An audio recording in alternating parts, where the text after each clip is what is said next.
Okay, we're rolling. Okay, wonderful. So your name and the name of your program? My name is Mounir Khelifa, and I run the SIT Study Abroad program in Tunisia, entitled Tunisia and Italy, Politics and Religious Integration in the Mediterranean. That's a mouthful. That's a broad scope of program. Tell us a little bit about yourself. Tell me about you and what your academic background is and what brought you to SAT. I have studied English literature, both in Tunis University, the Sorbonne, and Yale University, where I obtained my PhD in English. My narrower field of specialization is English Romanticism, with a special focus on William Wordsworth poetry. So that's far away from study abroad programs. But when SIT came to look for opening a program in Tunis, they, through the list of applicants, they thought that my knowledge of both the Tunisian higher educational system and my having studied in America would be a good vantage point to run a study abroad program. So do you find that to be the case? Do you find that the Romanticism and Wordsworth and English literature translates to the material that you're dealing with now? I do think so, yes.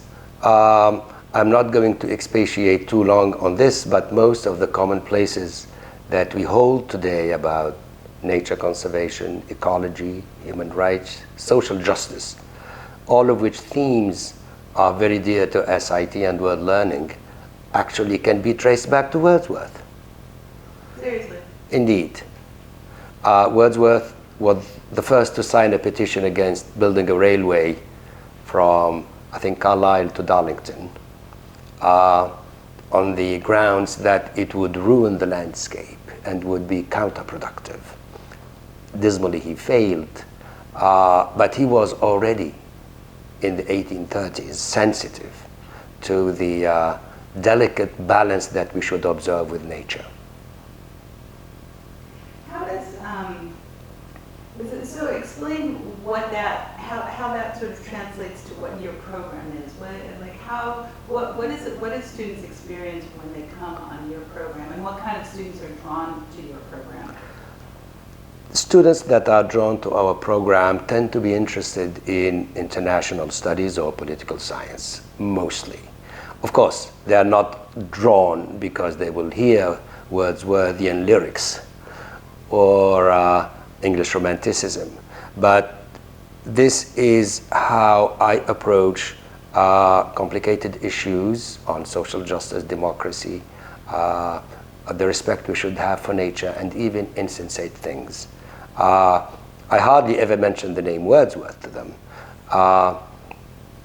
Wordsworth also started his poetic revolution against the gaudy and inane phraseology of cheap German novels, by which he meant probably today language, all the emotionalism and superficial pathos that we find in social media and everywhere in the media.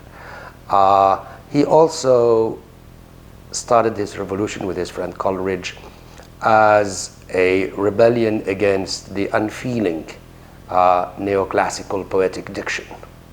And what he wanted is that the poet should speak the language of man, because the poet is a man living in history. So in many ways, the student who come to SIT, I try in my program to teach them this, at the end, the value of what he calls a thinking heart, by which he means both genuine emotions towards nature and the others, but at the same time, not shorn off from thinking, from thought. If one can combine intelligence and sensitivity, thinking and emotions, that is Wordsworthian. And in this sense, I think word learning is also a Wordsworthian institution. Why is Tunisia an advantageous place to teach this? I think the reason may be attributed to its relative success in the Arab Spring revolutions. In the 1910s and in 2010 and 2011, many Arab countries flared up in revolution, and Tunisia is the only one that is undergoing a decent democratic transition. I would like to link this transition to both the strength of civil society in Tunisia, a tradition of tolerance and moderation and Mediterranean exchanges, and then a willingness always to resolve issues by conversation and not by violent means. So when the students come to Tunisia, they experience all this. And the extension of the excursion to Palermo for 3 weeks precisely demonstrates to the students the close and intimate linkages between that portion of the Arab world and Southern Europe. Because geographically, they're very close as well, is that correct? That is absolutely correct. It's about 100 miles separate Tunis from Palermo. So tell me about the Italian portion of your program. Well, let's back up. So let's start with what the program what it encompasses in terms of its study and why Italy is a good partner for you in this. The two thematic seminars in the program, one I have talked about the democratic transition and its origins, its causes, and the reasons of its success. And that is a seminar in which students listen to lectures by political scientists, by activists. They visit NGOs and associations that promote women's rights, youth employment rights, minorities, and so on. I'm happy to say that Tunisia is about the only Muslim country where there are LGBT associations active and operating in broad daylight. And the second seminar is about immigration, a new phenomenon that has been stepped up in recent years precisely because of the Arab Spring Revolution and the disruptions in many of these societies, and also that may be linked economically to large areas in Central Africa that has been hit by drought, possibly linked to climate change. So there's climate influence, there's political influence, there's social influence, there's religious influence that are all sort of making this, what are we, 65 million migrants in the world right now, I think? Indeed, indeed. All this nexus of causes have made Italy the first port of entry, together with Greece, further east. But Italy, and especially the island of Lampedusa, which is barely 50 miles off the Tunisian coast, as the first landing port in European Union soil.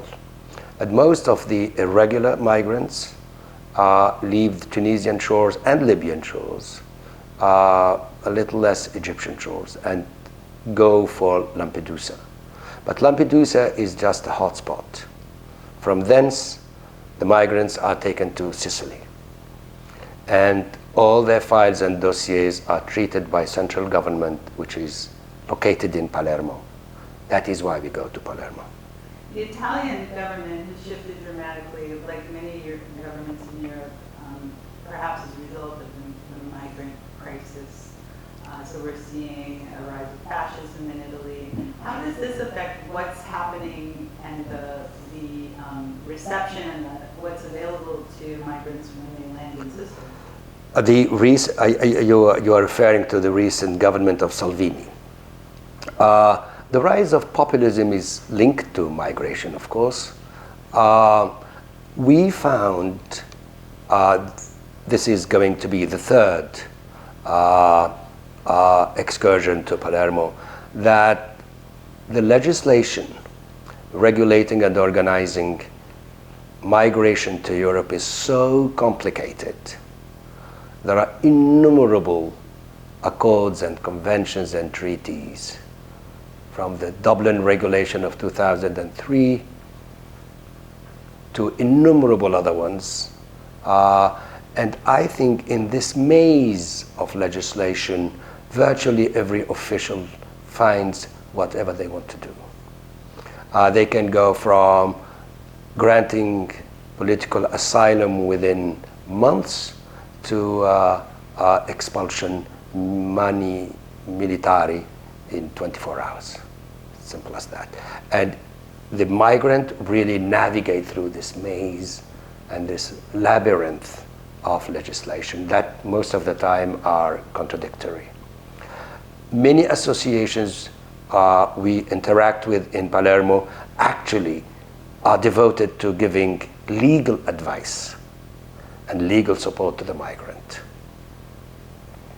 So what are some of the associations, who are some of your partners in Italy that students would meet? And do they actually have an opportunity to meet and talk with the migrants themselves, or migrant communities, or leaders within migrant communities? Yes, indeed. Yes, indeed. Our partner is an association called CESI, which is the Center for European Studies and Exchanges.